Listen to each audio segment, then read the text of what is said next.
What's up, everybody? We're back with another video, and today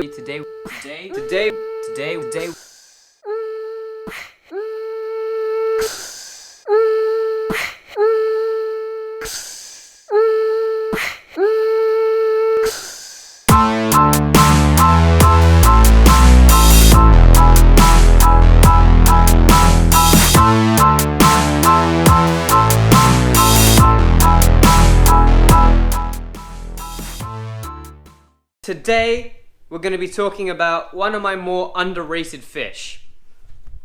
This is just something I didn't really realize it wasn't a fish I really realized I enjoyed so much until maybe the last week or two, when I've been just watching them swim about, eat, and realize that this fish has a lot more going for it than I think people give it credit for.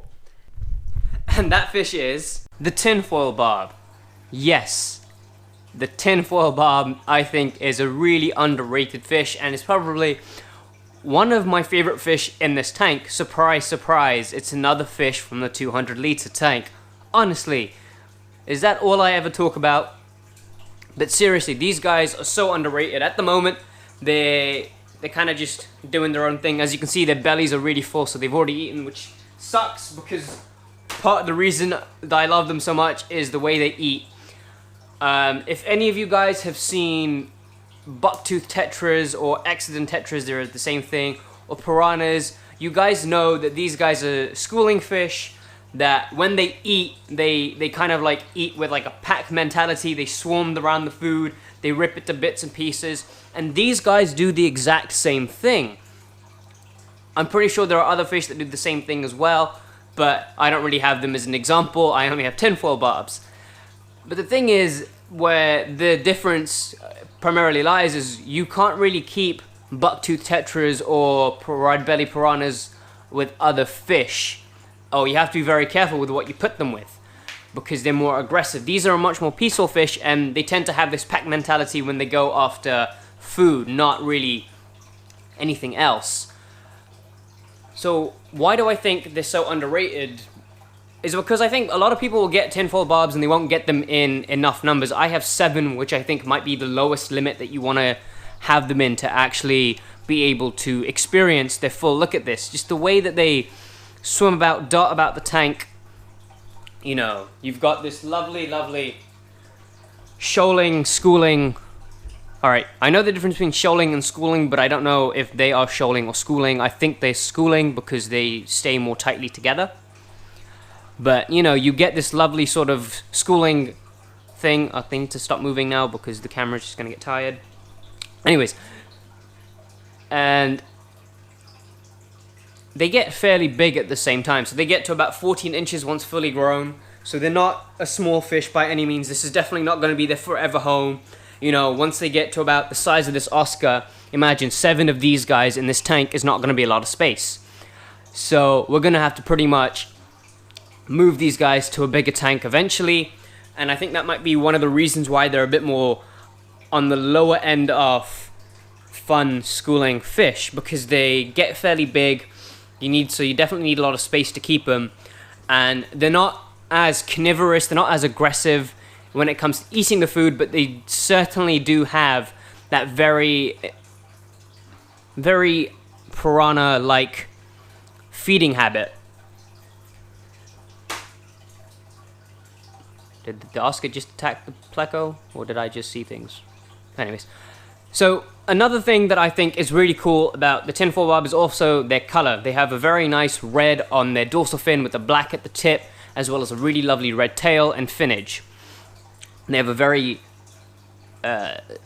very nice shaped body. I don't know how to make that not sound weird, but you know, it's not an odd shape in any sort of way. It's very streamlined. It's just a very pretty fish. So they've also got the looks going for them. They've got the personality going for them. They've also got this schooling ability that they've, you know, got with them. And you also can put them with a lot of different fish, as long as those fish can't eat it, really, because these guys are. And the reason I actually got them was twofold. One, to diffuse aggression in the tank, because that's That's one of the issues I saw, and again, like I said, you guys have to think about the future as well. So eventually I want to get a bigger tank. I'm going to be putting the gourami back with the arowanas and some other fish. And obviously you guys saw in the past how the gourami was against the arowana. So you need lots of fish to hopefully diffuse the aggression. So that's my future thinking as well. Having more fish in that tank, again, will help to diffuse the aggression. These fish are too small at the moment, but eventually they will be going in with those fish, assuming they get big enough fast enough. But so that is one of the reasons why I got them, was to help with controlling aggression, because these guys are so peaceful and they just absorb all the aggression. You know, they'll get chased by the flower horn, they'll get chased by the Oscar, they'll get chased by the red tail, the giraffe nose. I don't really think he actually does anything, and I haven't really seen the arowana go after them. But because they have this little school, pretty much, they're not individually targeted, so they actually do pretty well, even with these very aggressive fish.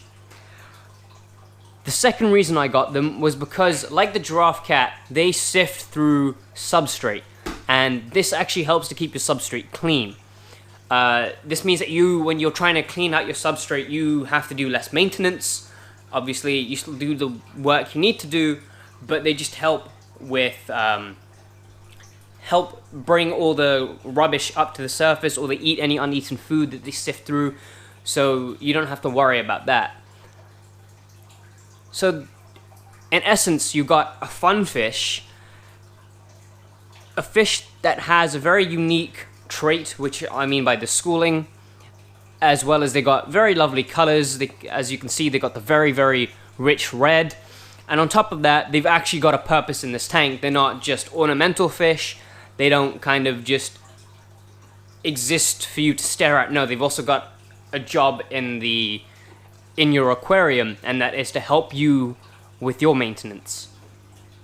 Whereas, you know, if you had a red-bellied piranha, or if you had a buck-toothed tetra, I feel like they would create a lot of mess more than they'd actually clean up.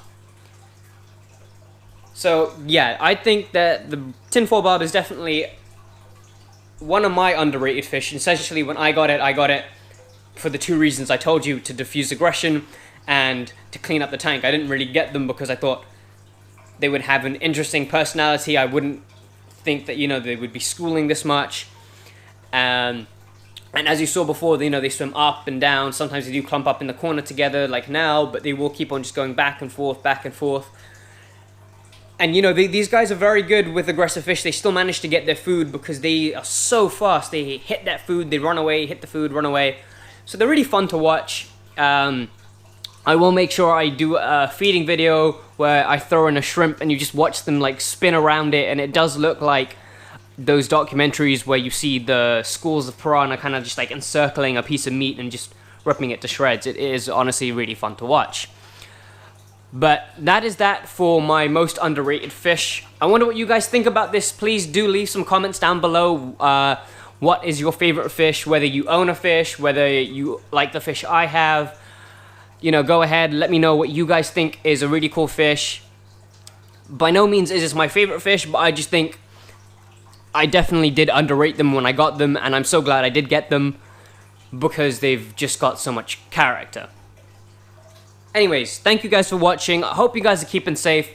I know that my video production has been slightly down these last few days / last week. That's because something big has come in. We are working on it, so we should be, you know, getting a video out on that soon. It's just been really busy at the moment with work and with stuff happening with the pool pond. There's a video coming out on that as well. But yeah, hopefully from today onwards, we should have a more constant flow of videos coming out. Hopefully they'll be really good quality as well, because I think the last two videos I put out, or maybe something around there, the video quality was pretty rubbish, more or less. You know, I was just trying to get videos out for you guys to watch. Didn't really put much time into them. You know, I've been finishing work late and yeah, yada yada yada. So I hope you guys are gonna keep safe. Just continue watching my videos. Honestly, it helps me out. You love them, I love them. You know, let's go. And I'll catch you guys in the next one. Peace out.